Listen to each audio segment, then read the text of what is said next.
we talked about the hemispheres. Yes or no? Yes, we talked about the corpus callosum. Good. All right. Now we're going to talk about the four lobes. You have four lobes in the brain. So we've talked about hemispheres, we've talked about sections, we're going to talk about parts. But first we're going to hit the lobes. You have four lobes that are responsible for four different parts. In regards to the lobe, you have your frontal lobe, your parietal lobe, your temporal lobe, and your occipital lobe. And we're going to go through each one first, starting with the occipital lobe. The occipital lobe is located in the back of the head. Okay, it's at the base of your head. It literally is responsible for your vision. Your occipital lobe is responsible for your vision. It also includes your processing of what you see. So not only what you see, but how you process what you saw. Okay? Occipital lobe, that's kind of self-explanatory with the idea of occipital usually means, or occi usually means eyes. So it kind of gives you the thought. Occipital lobes, eyes, what you see, how you process what you saw. Okay? Temporal lobe, located on the side, right near your temples. Your temporal lobe is responsible for your language comprehension. What else part, or maybe I haven't taught you yet, have we talked about the Broca's area and the Wernicke's area? Okay, we're going to talk about these two areas. The Wernicke's area processes language, and we'll talk about it in a couple of slides.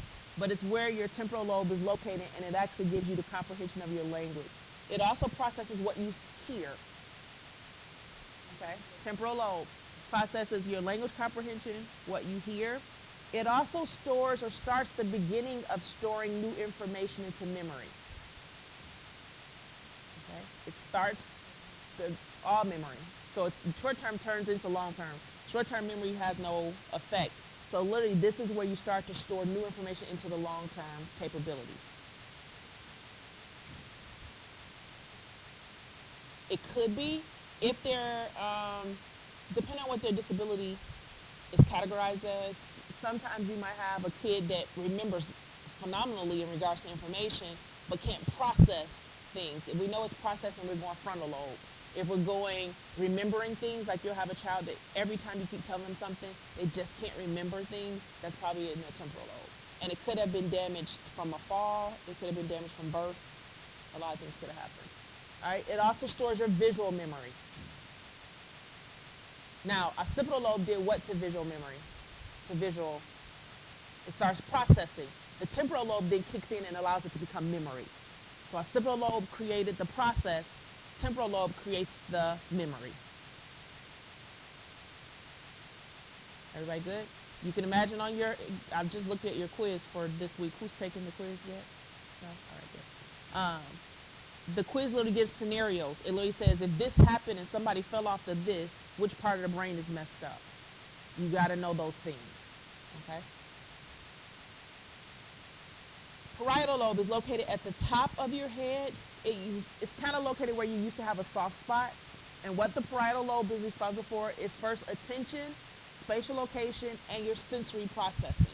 In regards to attention, it allows you to pay attention. What is needed to pay attention? What else?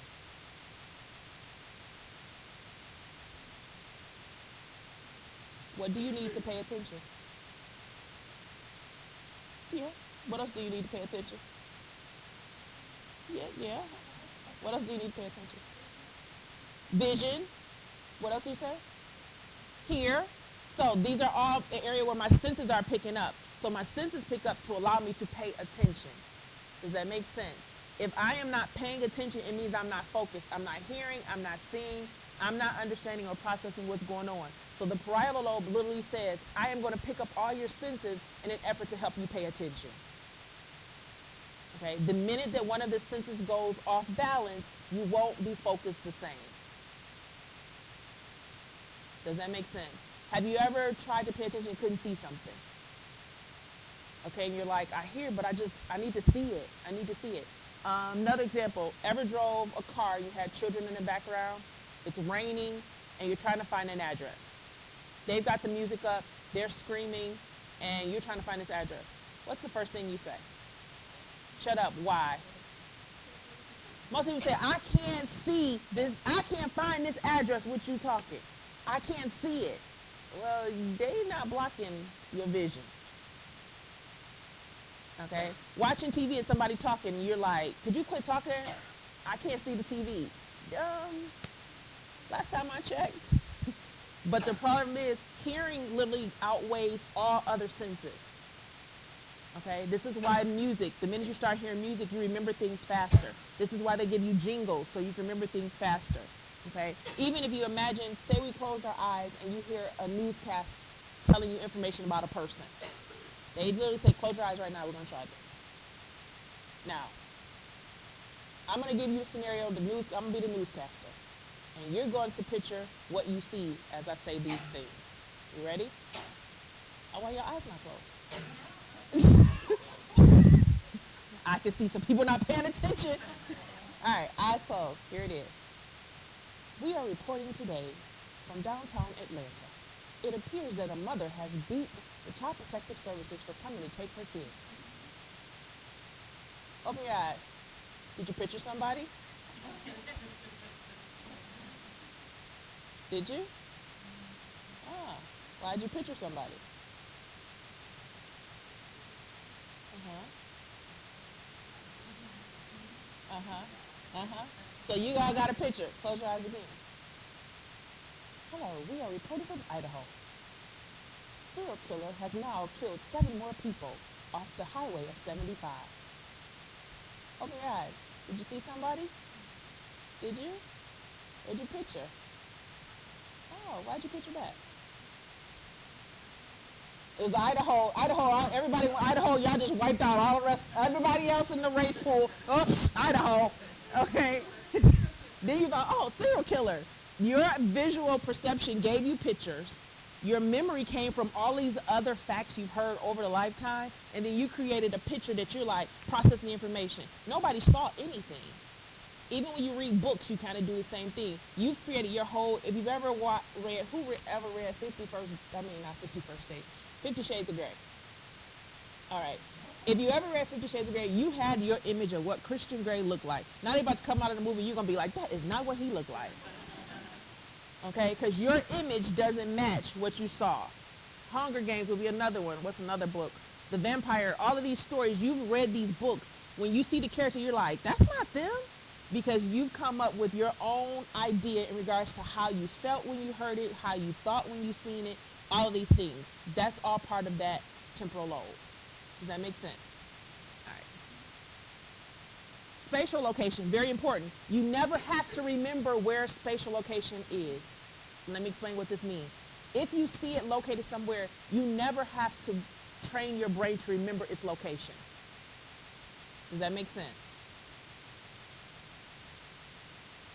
Perfect example.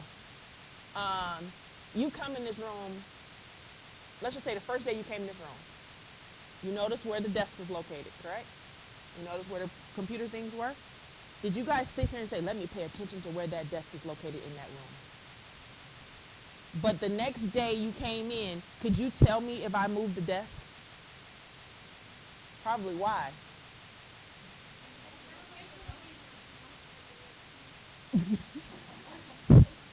Okay. Let's try this a little different. How many of you ever put something somewhere, you went back and you said, I know it was right here. Now, when I put it here, I didn't keep saying, I put it right here, I put it right here, I put it right here, I put it right here. I put my keys right here, right here, right here, I'm putting my keys, I'm putting my keys. You didn't go through that. You just said, these keys is right here next to this. You walked away, you've gone 3 days. When you came back home, you wanted to go right here to pick up the keys because spatial information is automatically processed. If somebody moves something in your house when you get home tonight, you're going to be able to notice something was moved. You know he just did it. When I go home, I always know, I wonder what he moved today. What has he decided to rearrange today? What show did he watch that told him it should be over here? Okay. Frontal lobe, this is probably the most important part of your brain in regards to a lot of things. First thing, it allows you to plan. Some people this is effective, some people it's not. Okay, some people fail to plan, but to them they're planning. Okay, have you ever had a person plan a get together and they said, we're gonna all meet here. And you like, well, what time? Um, when everybody get here. Well, who's all coming? I mean, I just told a lot of people. To them, they've planned the entire thing out, but to you, you're like, I need detail. Everybody's planning is different, but everybody does plan. Does that make sense? That's what we often tell you. Common sense is not common. It's personal. So when you say that's common sense, no, it's personal sense. Trust me, if you ever talk to somebody who just, you feel like there's no elevator going to the top floor, you know they missing a couple screws. It's just personal sense. Okay? Memory search. You forget something. What do you start to do? You have forgotten. Let's just say it's final day. You're all sitting there in your finals and you're trying to remember some information. Everybody show me physically what you're going to try to do or what you will start to do when you try to remember information from today's class. What are you going to do? Joseph is doing it. Most of you are going to start doing this. Some of y'all are going to start doing this. Some of y'all are going to be like, oh my God, what is it? What is it? What is it? What is it? Some of y'all are going to do this. I don't know what you'll be looking for, but you like, it's somewhere here. The brain knows where you store the information. Therefore, the body tries to search the area in which you store the information. Unconsciously, you don't know, but the body knew this is the frontal lobe where information and memory is stored. So your body tries to trigger the brain to do something, even though you didn't know that's where you were storing information. Okay? Memory is literally stored here, and this is where you start searching stuff. Oh my God, I know this, I know this, I know this. It's not going to help nothing, but it just makes you feel good. Okay? Motor processing, it processes your motor skills. Why you move this way, what you're doing, how you're doing it.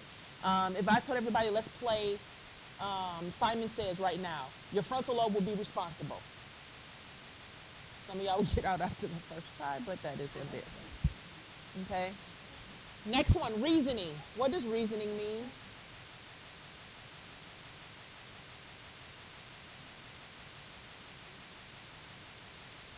So when I process, I reason. Conclusions. It's literally my ability to say, this is why this happened. This is why this happened. If you fail your exam, you are going to come up with some reasoning, which should then trigger you to plan, which should spark that you try to create some type of memory. See how all that works together? Okay, and emotions. Emotions are uncontrollable, but they're all something we experience. We'll talk about in motivation emotion. There are 7 universal emotions that across the world, we all have 7 emotions that we recognize. Everything else is deemed by state, country, things like that. But emotions are literally held in the frontal lobe. They are part of the autonomic nervous system. They just happen. Okay? You've got all your lobes. You know where everything happens in every lobe. I would probably say a way to start learning these things, this weekend when you do stuff, try to relate it to a lobe. Try to relate it to a part. Try to relate it to a section. Okay? We talked about the strip already.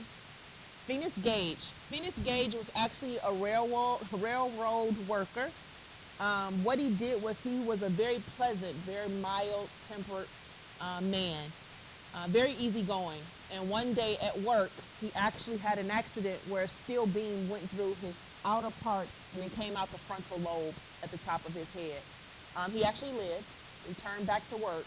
When he returned back to work, he was very hostile, very angry, very short-tempered. It changed his personality drastically.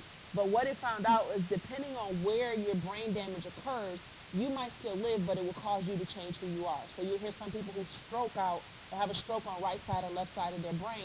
It will change who they are because of the damage that was done to the brain. Okay, closed head injury is another one. I work with a man who had closed head injury. Because of his damage, he knows numbers, but he cannot remember basic things if I send him to the grocery store. Okay, I haven't worked with him in 15 years. Every time I see him, he tells me the phone number I had when I worked with him, my license plate number I had when I drove the car when I would come see him, and my birthday. And that's how he recognizes me. He'll literally, when he sees me, he'll be like, Shree, 0813. I mean, he just gives me every little detail of my life in numbers. But then I'll say, go up to the store and get some bread, some milk, and some water. He'll probably come back with the water.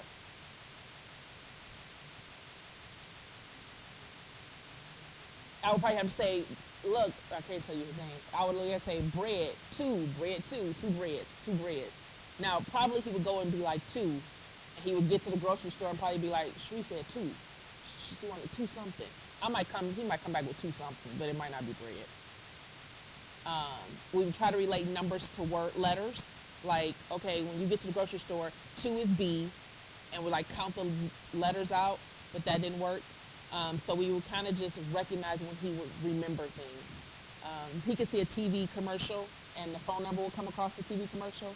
It would be 2 days later, and I'd be like, dang, I should have got that phone number. He'd be like, what number was it? Because he was very hostile, like really aggressive. He'd be like, what number was that? I'd be like, the number is so-and-so. 1-800-576-3948. I'd be like, thank you. He also didn't know when not to reason. He still has sexual urges. That is one thing that even if when you work with the mentally disabled, they still have sexual desires. So they act out their sexual desires. Well, he still has sexual desires, so he would masturbate in places that was really inappropriate because he couldn't reason on where it was appropriate, where it was not. It was just if the urge came, he thought it was okay to participate in masturbation. He then started to smoke marijuana, which was probably the worst thing he could have done because he already had problems with his memory. But he's still alive, still doing his thing. Interesting character. But understand when you have close head injury, that's the first thing they're worried about. Which lobe was damaged during the car accident? Which lobe was damaged during the fall? Okay, that's where that CAT scan, the MRIs are coming in to see if there was lobe damage and what's going to happen in your processing. Yes. Each individual is different. Like you'll have, depending on what side she's stroked on, it's going to change her emotions. It's going to change her processing. If she's stroking right, it's going to affect the left side of her body. Yeah. She can relearn if she wants to. Do you notice that she's more happier or more sad? The reason why is her left side controlled her positive emotions. She just got rid of her positive emotions. So unfortunately, she's going to have more negativity, which is going to impact her learning. But once she masters it, she'll be okay. We never say there's a time frame because we've known people to be in a coma for 10 years and come out fully functioning. You know, you've seen some that were in it for 2 weeks and come out and not functioning. So it's just literally a personal battle. Oh, yes. Oh, yeah. Yes. I have a student who was using meth. He used it for 9 years. He is now 10 years clean. He is just now receiving some of the nerve damage from the meth that was done 10 years ago. So he literally has a tick in his the back of his neck, and then he gets pains that come. So literally, the body will delay in regards to damage, and sometimes the body and brain will try to repair itself. And in an effort to try to repair itself, if it keeps trying, it sometimes will fail and just say, we couldn't do it, we tried. Split brain research. Remember we talked about right and left brain, correct?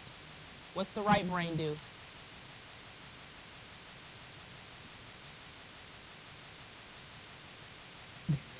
Thank you, Joseph. What else does the right brain do? Did we talk about it? Maybe we didn't talk about it.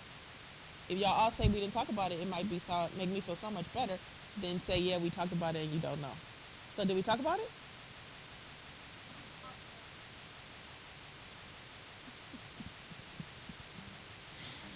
Go ahead, Natasha, help him out. We didn't talk about anything but,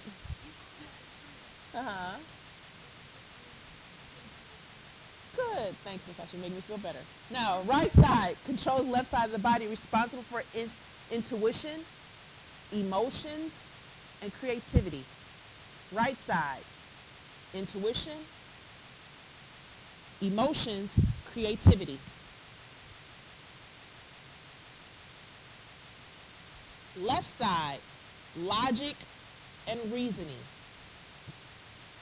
Logic and reasoning. Everybody in this room uses both sides of their brain, but one side is dominant. Okay? Some of you are very analytical about everything. It needs to have a purpose, a reason, a conclusion. It just makes life easier if it falls in these steps. Some of you don't need a reason, but you are very intuitive about a lot of things that people don't notice. You're very creative, but you're a little on the emotional side. Okay? Right and left dominant brain people. Now, what will happen? What's the piece in the middle that allows right to talk to left? The corpus callosum.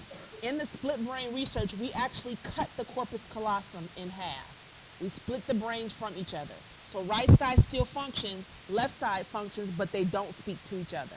Does that make sense? So in this study, in a split brain research, you'll see what he's looking at in regards to this picture. Okay? He has now had the corpus callosum cut. This is his right side, this is his left side. Right side, he's very creative. This side, he's very logical. The problem is, he cannot understand each side's opinion. Does that make sense? If it had happened before the age of 13, the right side or the left side will compensate the loss. But after 13, it will not. Okay, so if I'm in a split brain research and I've got this, what is this called? What is it? Okay, we got different opinions. This is a